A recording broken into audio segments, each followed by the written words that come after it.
What's up guys, Duster McDangles back here with another video, and welcome back to the channel. In today's episode, we're going to be getting into my predictions for the Eastern Conference this time for this upcoming season. We're going to start from the top, work our way down, get to the wild card. We'll do the top wild card team and then the last team to get into the playoffs. That is going to be the agenda for today's video. If you guys are new to the channel, be sure to hit that subscribe button. We're growing like crazy, and I can't thank you all for the love and support you've been showing the channel over these last couple of weeks. I can't thank you guys enough for that, and we're growing, trying to get to 750 subscribers before the new year. So if you guys like anything hockey, we'll be doing these videos all season long. Hit that subscribe button. If you guys also missed the last episode and the big announcement, we will be live streaming opening night tomorrow night. We'll be watching the Tampa Bay Lightning and New York Rangers game together here on the channel, so don't miss out on that live stream. I'm thinking about 6:30, 6:45. We will turn on the live stream as we get ready for the game at 7:30, and you guys can ask some questions on the channel. But without further ado, let's go ahead and break down my predictions for this upcoming season in the Eastern Conference. Starting off in the Atlantic Division, guys, my division champion this upcoming season, I predict, is going to be the Toronto Maple Leafs, with their high-powered offense combination with Tavares, Matthews, Marner, Nylander. You've got some other guys up there, and on the back end, you've got Morgan Riley. Between the pipes is going to be the biggest question mark for me and the Toronto Maple Leafs, Matt Murray and Ilya Samsonov. It's going to be interesting to see if they'll be able to put things together, but I do think the Leafs will be able to do so. Matthews is going to have another massive year, as well as Marner, and you can expect the Toronto Maple Leafs to finish off the year as division champions of the Atlantic Division, and they are my number one pick. Coming in at number 2 in the division, I think they'll just fall a few games short of the Maple Leafs, are the Tampa Bay Lightning. They will have another strong year, as they typically do, with Vasilevsky between the pipes. You've got Sergachev and Victor Hedman on the back end as their two mainstays. On the front end, you still have the likes of Stamkos, Cirelli. You've got Kucherov, Braden Point. You've got just so many weapons on the front end that I still think the Lightning are one of the top 5 teams in the league, which is why I have them at number 2. I don't think they'll be able to stick with the Maple Leafs this year, but who knows? I could be wrong on the order of 1 and 2, but I think the Lightning for me are going to be at number 2 in the Atlantic Division. Coming in at number 3, even with the high turnover, they still have the skill and willpower to get things done with some pretty elite goaltending to back it up, as the Florida Panthers. They've got Barkov, they've got now Tkachuk on the front end. They still have some awesome pieces as well. On the back end, you've got Ekblad, who is their mainstay. As long as he can stay healthy and they can get solid goaltending from both Sergei Bobrovsky and Spencer Knight, you can expect the Florida Panthers to be in the playoff hunt. I think they'll be in around that second wild card to 3rd spot in the division, but I have them ahead in the division for that 3rd spot, and it would be awesome to see the Battle of Florida again this upcoming season, but that's why we've got Florida at number 3. Moving over to the Metropolitan Division before we get to the wild card spots, guys.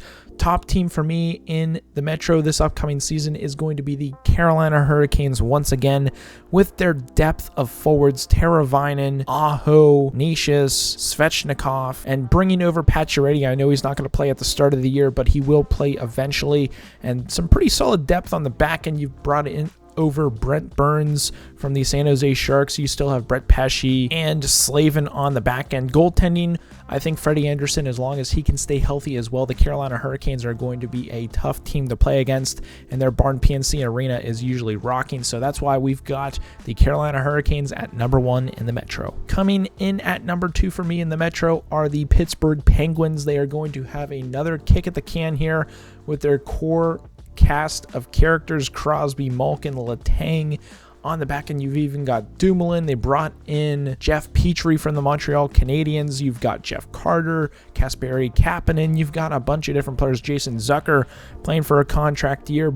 Brian Rust, Jake Gensel. You've got some pretty solid players and up and down the lineup for the Penguins. As long as they can stay healthy and Yari plays solid between the pipes, you can expect the Penguins to be pushing the Carolina Hurricanes for that 1st spot in the division, but I think they finish number 2 just with their age, and I'm sure they'll drop a few games here and there, but that's why we've got the Penguins at number 2 in the Metro. Coming in at number 3 for me, this was a tough decision really between the Penguins and the team I'm picking, the New York Rangers, at number 3, and who's going to finish above who, but I think with a loss of a couple key pieces, Andrew Kopp, Frank Vetrano, and a few other players leaving the Rangers. It's going to be interesting to see if they'll be able to keep things together with that top line of Zibanejad, Panarin, Chris Kreider, the young line or the kid line of Hedl, Lafreniere, and Capo Caco. Will they be able to continue their playoff success and move that into the regular season this upcoming season?